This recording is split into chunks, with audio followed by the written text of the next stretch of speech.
아멘. 자, 오늘은 누가복음 19장 41절부터 48절까지 말씀 읽었는데요. 자, 이 오늘 읽은 본문은 크게 두 부분으로 나눌 수 있는데 여러분 가지고 있는 성경 한번 보시면요. 이제 41절부터 44절은요. 예수님께서 십자가에 달려 돌아가시기 위해서 예루살렘 성에 입성하시면서 그 있었던 일을 다루고 있고요. 그리고 45절부터 마지막 48절까지는 성전에 들어가서 행하신, 성전에 들어가셔서 예수님께서 행하신 일을 다루고 있습니다. 그러니까 이 앞부분은 예루살렘 성에 입성하시기 전에 있었던 일을 말하고 있고요. 그리고 이제 뒷부분은 예수님께서 성전 안에 들어가셔서 행하신 일을 다루고 있습니다. 자, 그런데 여러분 41절부터 44절 말씀은요. 문맥상 좀 특별합니다. 왜 특별하냐 하면요. 자, 이제 현재 예수님은 예루살렘 성으로 입성하는 중입니다. 입성 직전입니다. 아직 예루살렘 성 안으로 들어가지 않고요. 예루살렘 성으로 들어가시기 직전인데 제자들은 나귀 새끼를 풀어다가 그 위에 자기들의 겉옷을 걸쳐놓고요. 그리고 예수님께서 그 나귀 새끼 위에 타시도록 하시고는 또 길에 자기들의 겉옷을 펼쳐놓고는 예루살렘 성으로 지금 나아가고 있었습니다. 여러분 37절을 보니까 제자의 큰 무리들이 기뻐하면서 큰 소리로 하나님을 찬양했다, 그렇게 말씀하고 있습니다. 예수님의 제자들이 얼마나 큰 소리로 외쳤던지요. 바리새인들이요 예수님께 요청합니다. 제발 제자들을 좀 책망해달라고. 너무 시끄럽게 군다고 제자들을 책망해달라고 요청할 정도로 예수님의 제자들이 얼마나 큰 소리로 외쳤는지 모르겠습니다. 자, 예수님께서 예루살렘 성으로 입성하실 때 이 환호성과 외침은 우리가 충분히 상상할 수가 있습니다. 자, 그런데 여러분 41절 한번 보시기 바랍니다. 제자들의 온 무리가 큰 소리로 기뻐하며 큰 소리로 하나님을 찬양하고 있는 이런 상황 가운데 여러분 41절 같이 읽습니다. 시작. 아멘. 예. 제자의 온 무리의 환호성과는 달리요. 예루살렘 성에 가까이 오신 예수님께서는 성을 보시고 우셨다고 했습니다. 근데 여기서 말하는 우셨다, 이 말의 원어적인 의미는 뭐냐면 소리 없이 조용히 흐느꼈다. 여러분 그런 것이 아니고요. 애통해하면서 통곡했다고 하는 그런 뜻입니다. 예수님께서 예루살렘 성으로 입성하시는 장면은 다른 복음서들도 다 다룹니다. 마태복음, 마가복음, 요한복음도 다 다루는데, 자, 그러나 예수님께서 예루살렘 성에 입성하시면서 애통해하면서 큰 소리로 외쳤다라고 하는 이 내용을 다루고 있는 것은요, 누가복음이 유일합니다. 누가복음에서만 예수님께서 입성하시면서 큰 소리로 통곡하셨다, 이렇게 말씀하고 있습니다. 자, 그러면 예수님께서 우신 이유가 무엇일까요? 예수님께서 예루살렘 성에 입성하시면서 우신 이유를 다루고 있는 것이 42절부터 44절의 말씀입니다. 자, 그러면 42절입니다. 자, 42절을 같이 읽습니다. 시작.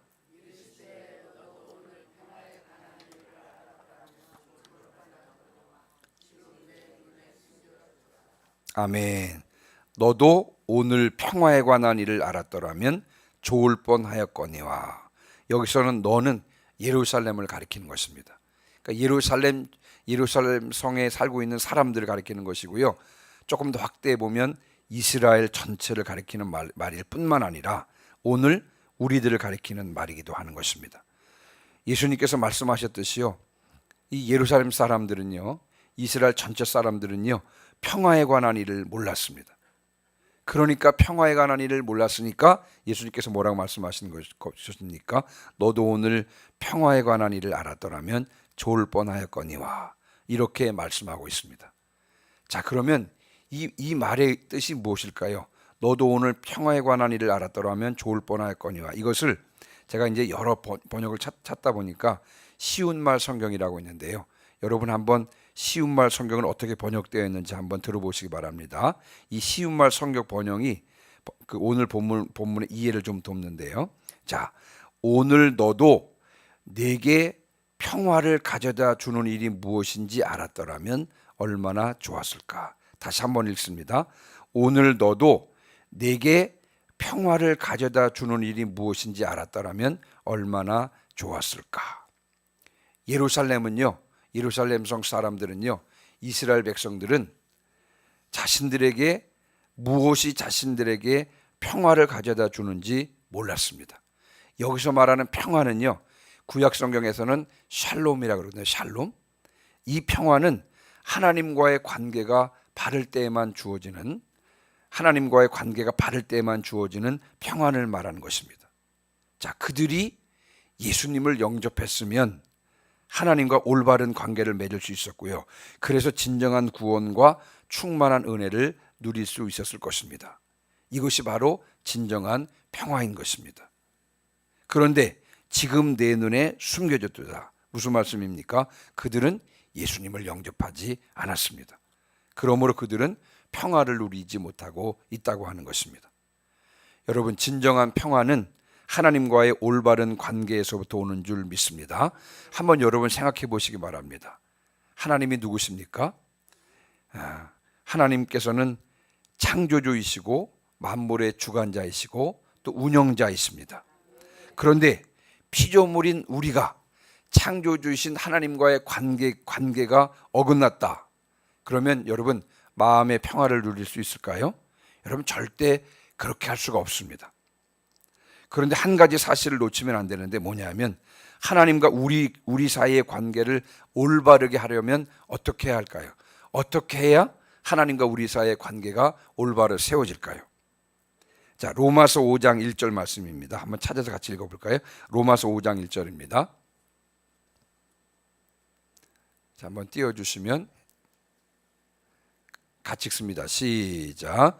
그러므로 우리가 믿음으로 의롭다함을 받았으니 우리 주 예수 그리스도로 말미암아 하나님과 화평을 누리자. 아멘. 자, 예수 그리스도로 말미암아 하나님과 화평을 누린다 그랬고요. 자, 골로새서 1장 20절 말씀입니다. 이것은 여러분 제가 읽어드릴 테니까 여러분 한번 들어보시기 바랍니다. 그의 십자가의 피로 화평을 이루사 만물 곧 땅에 있는 것들이나 하늘에 있는 것들이 그로 말미암아 자기와 화목하게 되기를 기뻐하심이라. 아멘. 예수님께서 십자가에서 피 흘려 주심으로 하나님과 우리 사이가 화평하게 되었습니다. 자, 그러므로 예수 그리스도의 십자가 죽으심과 부활을 믿지 않고는요 결코 하나님과 화평할 수 없고 결코 평화를 누릴 수 없다고 하는 것입니다. 이 땅에서 진정한 평화를 누리기 원한다면 반드시 예수 그리스도를 영접해야 하는 것입니다. 예수 그리스도를 믿지 않고는 결코 진정한 평화를 누릴 수 없다고 하는 것입니다. 우리는 이미 예수 그리스도를 믿음으로 진정한 평화를 얻은 자들입니다. 예수 그리스도 안에서 이 평화를 더욱 풍성히 누리시는 성도들 되시기를 주님의 이름으로 축원합니다. 뿐만 아니라 우리의 가족들과 또 지인들과 이웃들을 강권해서 이 진정한 평화 안으로 초대하시기를 주님의 이름으로 축원합니다. 자, 그들은 평화를 가져다 주는 것이 무엇인지 몰랐고 그래서 예수님을 영접하지 않았는데 여러분 예수님을 영접하지 않은 그 결과가 무엇입니까? 43절 44절입니다. 자, 43절 44절 같이 읽겠습니다. 시작.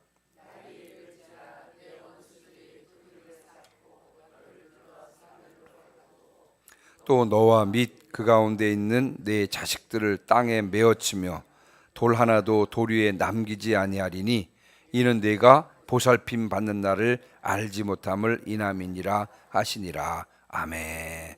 날이 이른다는 것입니다. 여기서 말하는 날은 무엇을 가리키는 것입니까?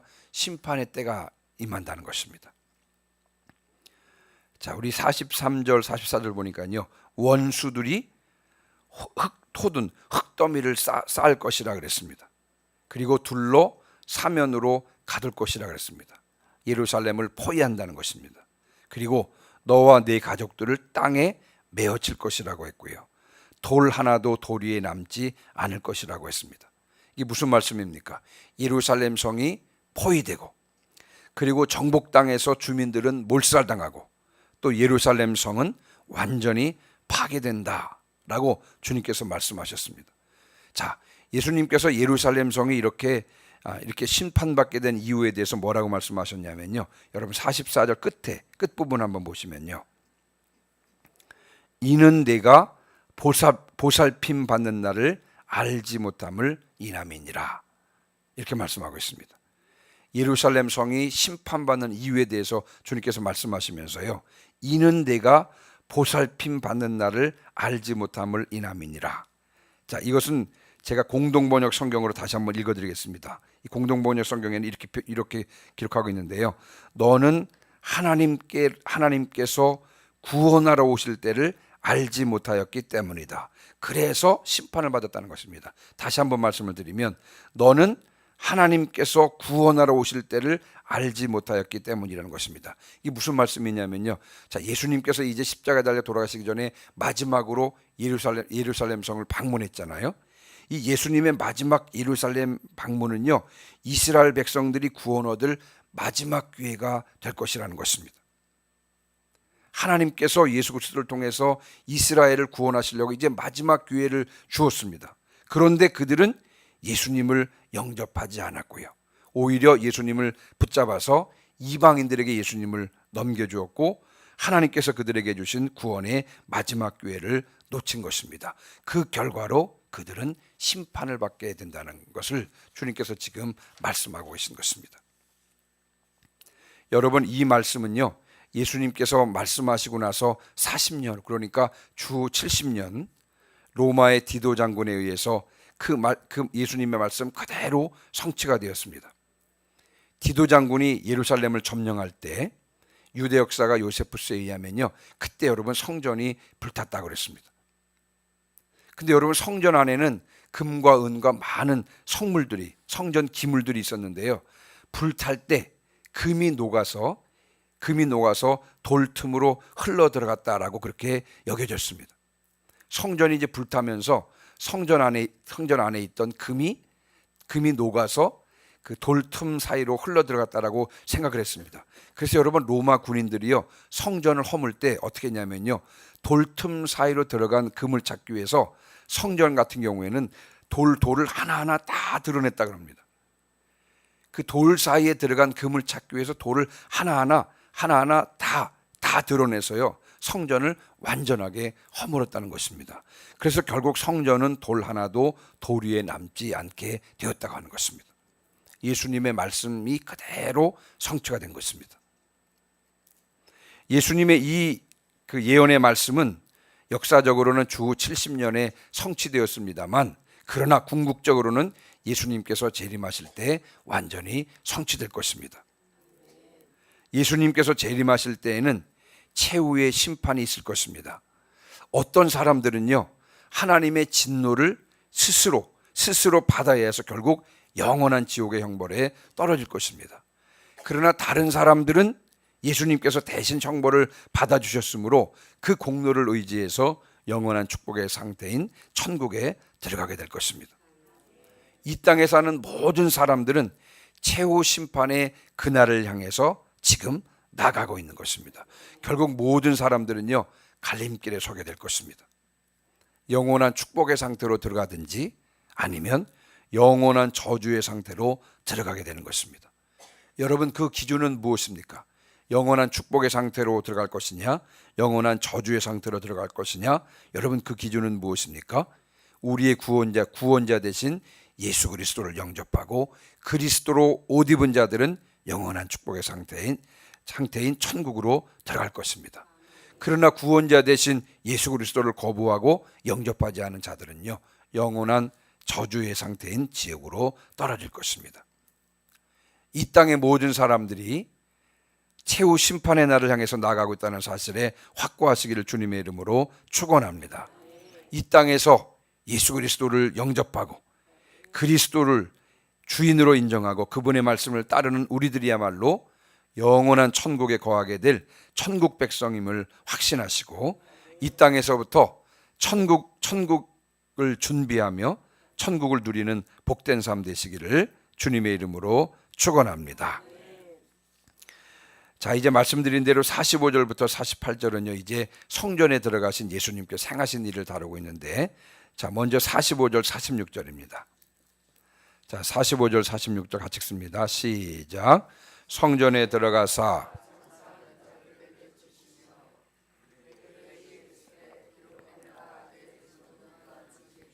하였거늘 너희는 강도의 소굴을 만들었도다 하시니라. 아멘. 자, 성전에 들어가신 예수님께서 무엇을 하셨습니까? 장사하는 자들을 내쫓으셨다 그랬습니다. 예수님께서 들어가신 곳은 성전의 가장 바깥들인 이방인의 뜰이었는데요. 여러분, 이곳에서는 순례객들을 위해서 재물들을 팔고 있었습니다.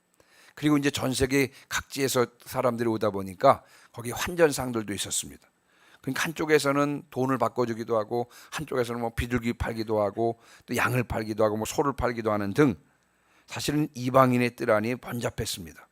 이때 성전을 관리하던 사람들은요, 여러분, 폭리를 취했습니다. 그래서 재물을 팔 때 시중에서보다도 훨씬 비싼 가격으로 팔았습니다. 거기에서 살 수밖에 없게 했고요. 그리고 환전도 그들에게 매우 유리한 조건으로 그렇게 하도록 했습니다.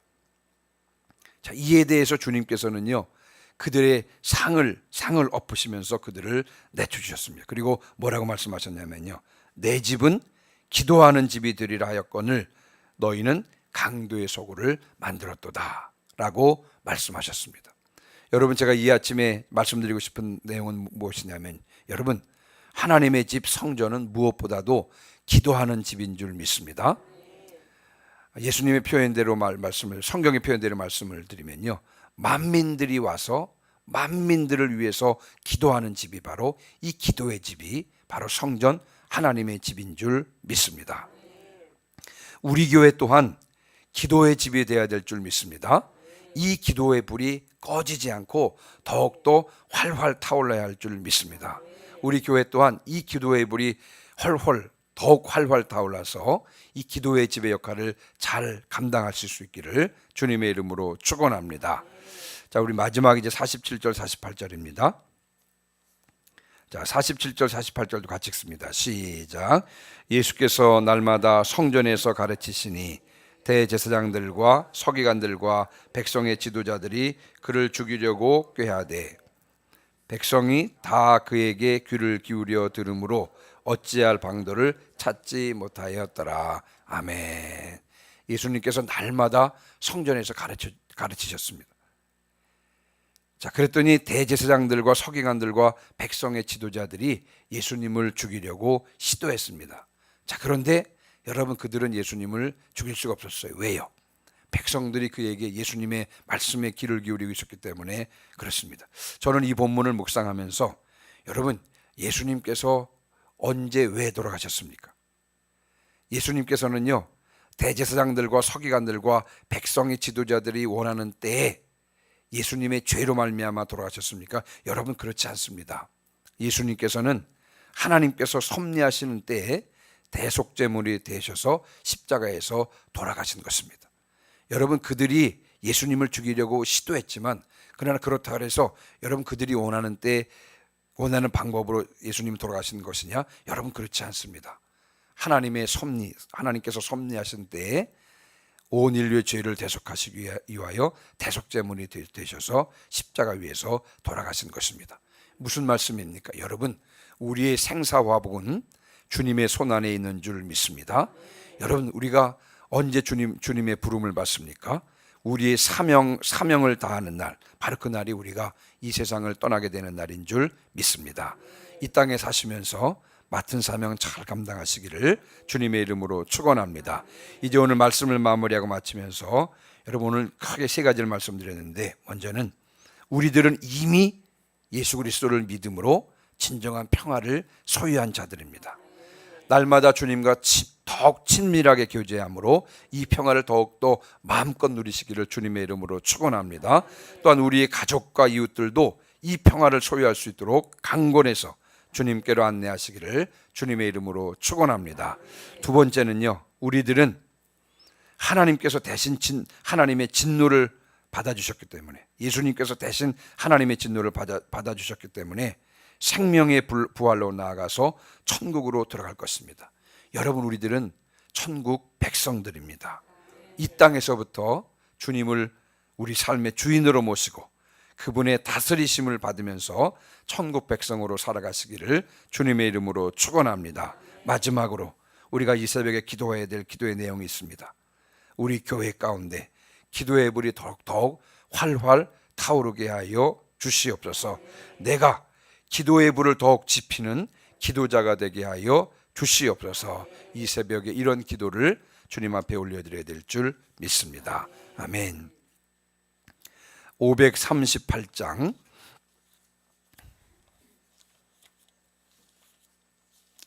538장 찬송하시고요. 오늘 들은 말씀을 붙잡고 통성으로 기도하시겠습니다. 우리 찬송하시기 전에 부활신앙 및 교회의 복을 위한 기도 제목 같이 읽겠습니다.